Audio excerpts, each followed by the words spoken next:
Hai, Assalamualaikum warahmatullahi wabarakatuh. Bertemu lagi kita pada hari ini bersama Cikgu Azliza dalam mata pelajaran Bahasa Melayu tahun 5. Hari ini kita akan menjawab soalan di dalam modul yang Cikgu berikan baru ini, modul 4.0. Standard kandungan pada hari ini ialah 2.6, membaca pelbagai bahan sastra dan bukan sastra yang sesuai bagi memupuk minat membaca. Standard pembelajaran pula 2.6.2 iaitu membaca dan memahami pelbagai bahan bukan sastra untuk memperkaya laras bahasa. Objektif pembelajaran kita hari ini, pada akhir pembelajaran, murid dapat membaca dan memahami petikan teks bagi memperkaya laras bahasa. Baiklah, kamu boleh merujuk modul 4.0 yang diedarkan baru-baru ini. Tengok muka surat 3. Kita akan baca petikan tersebut. Petikan teks tersebut. Mari kita baca bersama cikgu. Kamu boleh semak modul.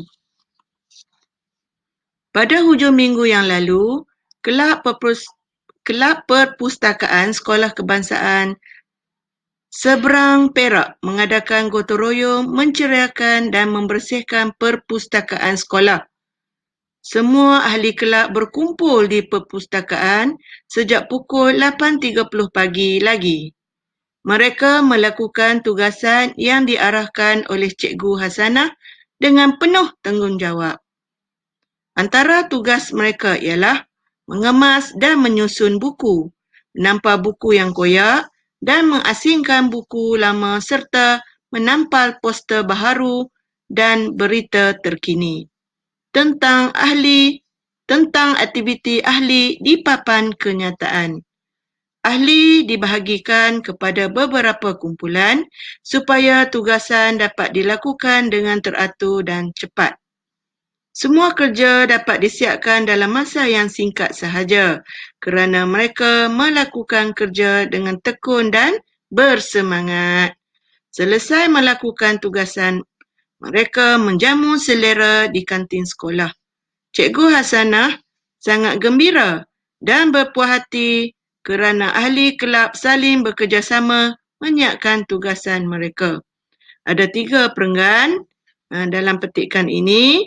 Kalau kita tengok sekolah mana ni? Perpustakaan sekolah mana? Sekolah Kebangsaan Seberang Perak. Apa yang mereka lakukan? Bergotong royong. Buat apa? Menceriakan perpustakaan. Jadi murid-murid berkumpul sejak pukul 8.30 lagi. Mari awal, Cikgu Hasanah bagi tugasan. Sebelum tu dia bahagikan murid kepada beberapa kumpulan supaya setiap kumpulan tu dapat membuat kerja-kerja mengemas dengan baiklah. Contoh apa aktiviti yang mereka lakukan? Mengemas dan menyusun buku, menampal buku yang koyak, mengasingkan buku lama dan buku baru. Lepas tu tampal poster baru dan berita terkini. Di mana? Di papan kenyataan. Jadi murid-murid ni dia buat kerja ikut arahan yang telah diberikan oleh Cikgu Hasanah dengan penuh tanggungjawab. Jadi selepas siap semua, mereka pun pergi ke kantin untuk makan, menjamu selera. Jadi cikgu rasa sangat gembira kerana ahli-ahli kelab ni bekerjasama menyiapkan tugasan yang diberikan. Semasa mereka melakukan aktiviti ni, mereka buat kerja tu dengan tekun. Dengan tekun, dengan cepat, dok main, dok cakap-cakap, jadi buat dengan cepat, tekun, ikut arahan cikgu, buat kerja dengan penuh rasa tanggungjawab. Akhirnya, perpustakaan sekolah mereka jadi cantik dan ceria. Itu huraian tentang petikan ini. Mari kita tengok soalan yang berkaitan.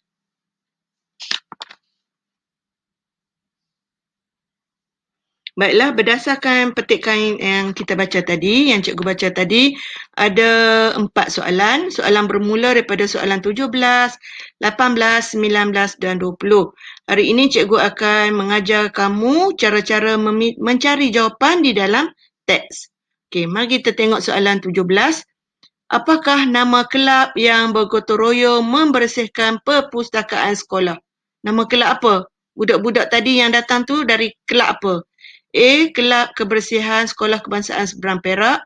Adakah mereka dari kelab kebersihan? Ada dia nyatakan tak? Okey, tengok B. Kelab Perpustakaan Sekolah Kebangsaan Seberang Perak. C. Kelab Keceriaan Sekolah Kebangsaan Seberang Perak. Kamu boleh rujuk teks tadi di perenggan pertama. Dekat mana? Dekat ayat yang pertama tadi. Kelab Perpustakaan Sekolah Kebangsaan Seberang Perak mengadakan gotong royong menceriakan dan membersihkan perpustakaan sekolah. Jadi, awak boleh pilih jawapan A, B, C.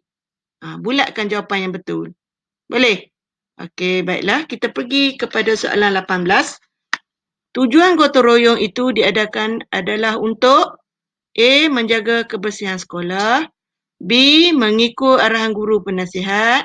C. Mengisi masa lapang. Dalam petikan pun ada dah bagi tahu. Tujuan gotong royong itu adalah untuk untuk apa yang berkaitan dengan sekolah. Tengoklah A, B atau C. Boleh faham? Tak tahu jawapan kat mana, rujuk teks yang kita baca tadi. Okey, baiklah. Soalan 19. Ahli kelab melakukan tugasan yang diberikan dengan penuh. A. Bersemangat. B. Tekun. C. Tanggungjawab. Ni awak kena fikir. Ada belaka dalam petikan. A, ada B, ada C, ada. Tapi soalan dia tanya ahli kelab melakukan tugasan yang diberikan. Ahli semua-semua tu, murid-murid yang datang tu, dia melakukan tugasan yang macam mana? Bersemangat, tekun atau tanggungjawab? Yang diberikan, amanah yang telah diberikan oleh Cikgu Hasanah tadi. Dengan rasa penuh, okey, ada jawapan dia kat situ. Kamu boleh pilih. Tengok dalam teks. Jangan gopoh-gopoh jawab, baca dan faham dulu. Boleh? Okey, baiklah. Kita pergi soalan yang terakhir. Apakah aktiviti yang tidak dilakukan oleh ahli perpustakaan? Tidak. Tidak dilakukan. Yang dia tak buat di perpustakaan pada hari tersebut. A. Membuat poster baru. B. Menampal buku yang koyak. C. Mengasingkan buku lama. Jadi baca betul-betul apa aktiviti dan awak cari yang tidak. Dia tak buat langsung kat situ. Pada hari tu dia tak buat perkara tu. Yang mana? Okey, bulatkan jawapan. Boleh? Okey, jadi 4 soalan bermula 17, 18, 19 dan 20. Awak buat 4 soalan ini, pilih jawapan betul, bulatkan jawapan yang betul di dalam modul. Lepas tu siap, awak ambil gambar, hantar pada cikgu. Boleh? Cikgu yakin dan percaya awak boleh menjawab. Itu sahaja untuk tugasan hari ini. Sekian, terima kasih. Anda jawab, anda hebat. Jumpa lagi.